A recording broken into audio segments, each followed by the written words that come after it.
السلام علیکم دوستو، میں آپ لوگوں کے سامنے پھر حاضر ہوں ایک مرتبہ نیا ویڈیو لے کر، جس ویڈیو کا ٹاپک ہے جو اسٹوڈنٹ 12th کلاس میں ہے اور ان کا ایگزام فروری میں ہونے جا رہا ہے اور وہ اردو سے ہیں، تو ان کے لیے یہ ویڈیو بہت ہی خاص ہونے جا رہا ہے، کیونکہ جو 12th میں کہکشاں اردو ہے اس کا میں آج سے چیپٹر بائی چیپٹر آپ لوگوں کے سامنے روز ایک ویڈیو اپلوڈ کروں گا، اور وہ ویڈیو آپ لوگوں کے لیے ایگزام میں بہت ہی یوزفل ثابت ہو سکتا ہے۔ اس لیے آپ لوگ اس ویڈیو کو دھیان سے دیکھیں اور نوٹ تیار کریں، ایگزام کے ٹائم میں اچھے سے ان کو اگر پڑھ لیں گے تو انشاءاللہ تعالی اچھا نمبر آئے گا سبھی کا۔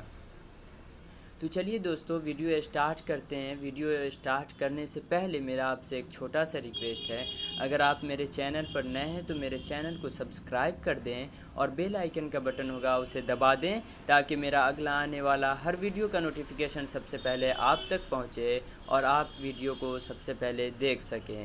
تو چلیے دوستو ویڈیو اسٹارٹ کرتے ہیں۔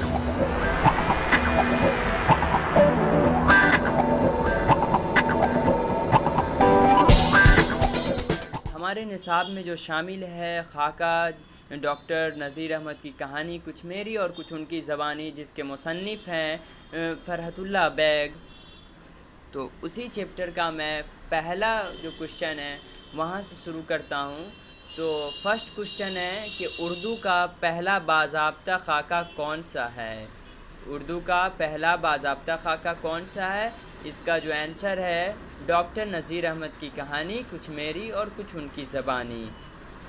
اگلے کوشچن کی طرف آتے ہیں۔ سوال نمبر 2 ہے کہ اردو کا پہلا خاکہ نگار کون ہے؟ آپشن ہے رشید احمد صدیقی، مولوی عبدالحق، منٹو، فرحت اللہ بیگ۔ تو اس کا صحیح آنسر فرحت اللہ بیگ ہوگا۔ چلیے دوستو اگلے کوشچن کی طرف آتے ہیں۔ نذیر احمد فرحت اللہ بیگ کے کون تھے؟ تو آپ لوگ جانتے ہوئیے گا، نذیر احمد فرحت اللہ بیگ کے استاد تھے۔ فرحت اللہ بیگ نذیر احمد کے پاس تعلیم حاصل کرنے جاتے تھے۔ سوال نمبر 4 کی طرف آتے ہیں۔ تو فرحت اللہ بیگ کے ساتھ مدرسے میں کون تھے؟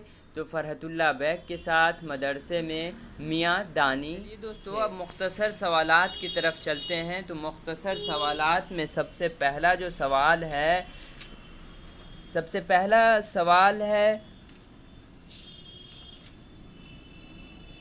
فرحت اللہ بیگ اور میاں دانی مولوی صاحب کے گھر کیوں جاتے تھے؟ تو جواب ہوگا فرحت اللہ بیگ اور میاں دانی مولوی نذیر احمد کے یہاں تعلیم حاصل کرنے کے لیے جاتے تھے، کیونکہ اس زمانے میں مدارس اور کالج کا آج کی طرح باضابطہ انتظام نہیں تھا، اور اگر تھا بھی تو آج کی طرح عام نہیں تھا۔ دوسری بات یہ کہ اس زمانے میں یہ روایت تھی کہ عموماً طلبہ استاد کے گھر پر خصوصی طور پر تعلیم حاصل کرنے کے لیے جاتے تھے۔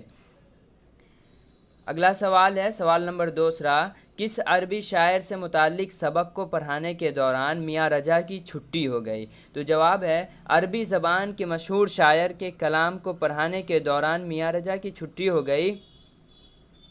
ہوا یوں کہ مرزا فرحت اللہ بیگ کے ساتھ میاں رضا بھی ڈپٹی نذیر احمد صاحب کے گھر پڑھنے کے لیے جایا کرتے تھے کہ ایک دن دیوان متنبی پڑھ رہے تھے۔ اشعار میں اعراب نہ ہونے کی وجہ سے رضا میاں اشعار کو غلط پڑھ گئے۔ اسی پر مولوی نذیر احمد چراغ پا ہو گئے اور میاں رضا کو درس سے خارج کر دیا۔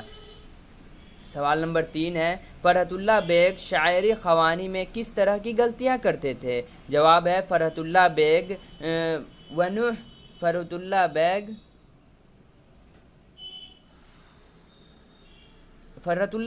کی صرف ونوح تو کمزور تھی ہی، جس کی وجہ سے نذیر احمد کے یہاں تدریس کے دوران وہ شعر خوانی میں اعراب کی غلطیاں بہت کیا کرتے تھے۔ ویسے بھی نظم پڑھنے میں فرحت اللہ بیگ کو بہت دشواری ہوتی تھی۔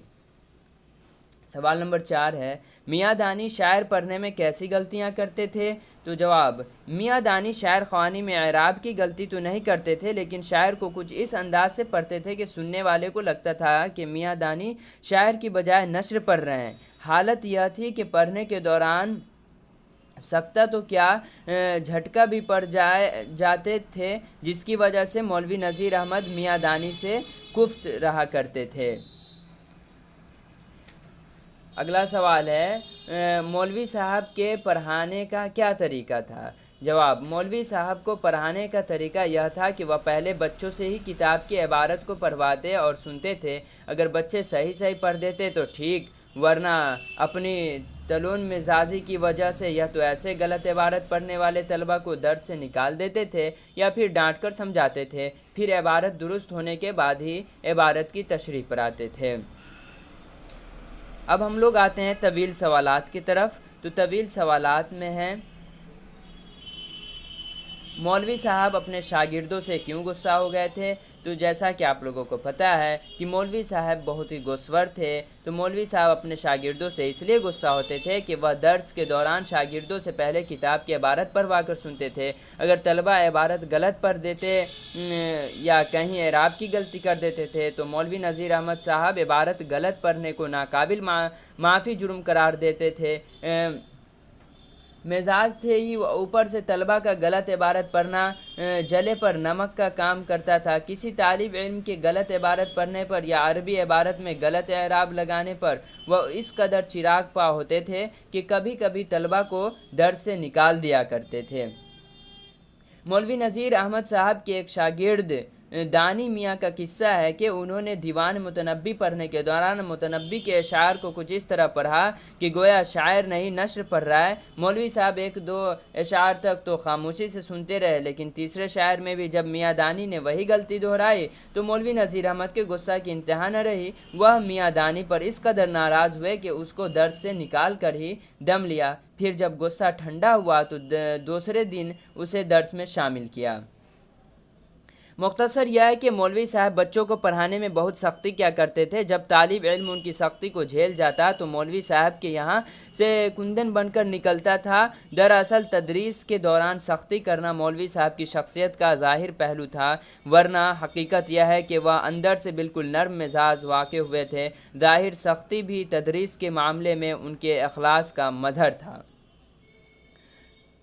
سوال نمبر 2 ہے فرحت اللہ بیگ نے اپنے استاد سے کیا سیکھا؟ جواب: مرزا فرحت اللہ بیگ نے اپنے استاد ڈپٹی نذیر احمد سے بہت کچھ سیکھا اور ان سے بہت متاثر بھی ہوئے۔ پڑھنے کے دوران فرحت اللہ بیگ نذیر احمد کی شخصیت کو قریب سے دیکھا اور بچشم خود مشاہدہ بھی کیا اور شخصیت کے ہر پہلو کا معائنہ بھی کیا۔ فرحت اللہ بیگ کے استاد ڈپٹی نذیر احمد سے غیر معمولی طور پر متاثر ہونے کا زندہ ثبوت یہ ہے کہ انہوں نے اپنے استاد کا ایک خاکہ لکھ ڈالا اور اردو نثر میں خاکہ نگاری کی ایک مضبوط روایت قائم کی۔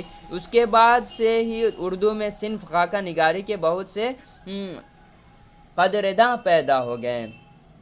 فرحت اللہ بیگ کا شمار ڈپٹی نذیر احمد کے چہیتے شاگردوں میں ہوتا ہے۔ زیر نصاب خاکہ نذیر احمد کی کہانی میں مرزا فرحت اللہ بیگ نے وہی کچھ بیان کیا ہے جو انہوں نے نذیر احمد سے تعلیم حاصل کرنے کے دوران سیکھا اور سمجھا، اور ان احوال کو بھی انہوں نے تفصیل سے بیان کیا ہے کہ کس طرح فرحت اللہ بیگ نذیر احمد کے گھر جا کر تعلیم حاصل کرتے ہیں۔ یہاں تک کہ تدریس کے دوران ایک مرحلہ ایسا بھی آیا کہ نذیر احمد نے فرحت اللہ بیگ کو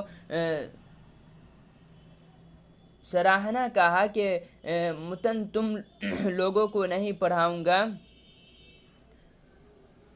نکل جاؤ یہاں سے۔ لیکن شاگرد بھی ایسا ڈھیٹ کہ جو اب دیا کہ جب تک کوئی مجھے دھکے دے کر نہیں نکالے گا میں جانے والا نہیں، اور اگر گئے بھی تو پھر فوراً واپس آ جائیں گے۔ آخر نذیر احمد بھی مجبور ہو کر نرم پڑ گئے اور طبیعت کی ناسازی کا بہانہ کر کے رخصت کر دیا اور کل آنے کو کہا۔ یہ دراصل فرحت اللہ بیگ کے حصول علم سے بے انتہا شوق کا مظہر تھا، جس میں وہ 100% کامیاب رہے۔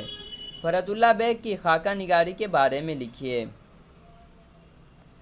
تو فرحت اللہ بیگ کے خاکہ نگاری کے بارے میں لکھیے۔ اگلا کوشچن ہے تو جواب: اردو کے نثری ادب پر غور کرنے سے پتہ چلتا ہے کہ ناول، افسانے، تذکرے اور داستانوں کے شکل سے ہی خاکہ نگاری کی پیدائش ہوئی ہے۔ مذکورہ نثری اصناف میں کردار نگاری کے داستانوں کے سوال نمبر 3 فرحت اللہ بیگ کی خاکہ نگاری کے بارے میں لکھیے۔ جواب: اردو کے نثری ادب پر غور کرنے سے پتہ چلتا ہے کہ ناول، افسانے، تذکرے اور داستانوں کے شکم سے ہی خاکہ نگاری کی پیدائش ہوئی ہے۔ مذکورہ نثری اصناف میں کردار نگاری کے مرحلہ میں اکثر و بیشتر کرداروں کا خاکہ پیش کرنے کی روایت رہی ہے۔ انہیں مقامات میں خاکہ نگاری کی ابتدائی شکلیں دستیاب ہوئی ہے، جیسے ادبا نے آگے چل کر ایک آزاد صنف کے طور پر فروغ دیا۔ اب ناولوں اور افسانوں کے ساتھ ساتھ الگ سے بھی وافر تعداد میں خاکے دستیاب ہے۔ اردو میں خطوط غالب اور آب حیات میں مختلف شخصیات کے تعلق سے ایسے نثر پارے ملتے ہیں جنہیں خاکوں کے سلسلہ میں ابتدائی تحریر تصور کرنا چاہیے۔ مرزا فرت اللہ بیگ نے اپنے استاد ڈپٹی نذیر احمد کا خاکہ ڈاکٹر نذیر احمد کی کہانی کچھ میری اور کچھ ان کی زبانی کے عنوان سے لکھا ہے، جسے خاکہ نگاری کی تاریخ میں شاہکار تصور کیا جاتا ہے۔ ایک باضابطہ نثر صنف کی حیثیت سے فرت اللہ بیگ کے اس خاکہ کو اردو خاکہ نگاری کی تاریخ میں پہلا خاکہ اگر تسلیم کر لیا جائے تو بے جانا ہوگا۔ انہوں نے نذیر احمد کا خاکہ لکھ کر گویا اردو میں خاکہ نگاری کی بنیاد ڈال دی۔ آج خاکوں کو نثری ادب کی ایک دلکش صنف میں شمار کیا جاتا ہے۔ اس کا فن غزل اور افسانے کے فن سے بہت مشابہت رکھتا ہے۔ خاکہ نہ سیرت نگاری ہے، نہ سواہ عمری، یا دراصل کسی دل آویز شخصیت کی ایک دھندلی سی تصویر ہے۔ اس میں نہ ان کی زندگی کے اہم واقعات کی گنجائش ہے، نہ خاص تاریخوں کی، اور نہ ہی زیادہ تفصیل کی۔ خاکہ نگار نے کسی شخص میں کچھ قابل ذکر خصوصیات دیکھی ہو اور وہ انہیں دلچسپ اور دلکش انداز میں بیان کر دے تو یہی خاکہ ہے۔ مرزا فرت اللہ نے یوں تو بہت سے مزاحیہ مضامین لکھے ہیں، ادبا اور شاعرہ کے حالات قلم بند کیے ہیں، شاعری بھی کی، لیکن ان کی شہرت کا اصل دار و مدار ان کے بے مثال خاکے ڈاکٹر نذیر احمد کی کہانی کچھ میری اور کچھ ان کی زبانی پر منحصر ہے۔ اس خاکے کو پہلی مرتبہ انجمن ترقی اردو ہند کے رسالہ اردو نے شمارہ جولائی 1927 میں شائع کیا تھا۔ یہ خاکہ نہ صرف یہ کہ فرت اللہ بیگ کا بلکہ اردو کے بہترین خاکوں میں شمار کیا جاتا ہے۔ دہلی کا ایک یادگار مشاعرہ اور پھول والوں کی سیر بھی ان کی یادگار مزاحیہ تحریر ہے۔ فرت اللہ بیگ کے مضامین کا مجموعہ مضامین فرحت کے عنوان سے 7 جلدوں میں شائع ہو چکے ہیں۔ اگلا سوال ہے، درج ذیل اقتباس کی روشنی میں سوالوں کے جواب دیجیے۔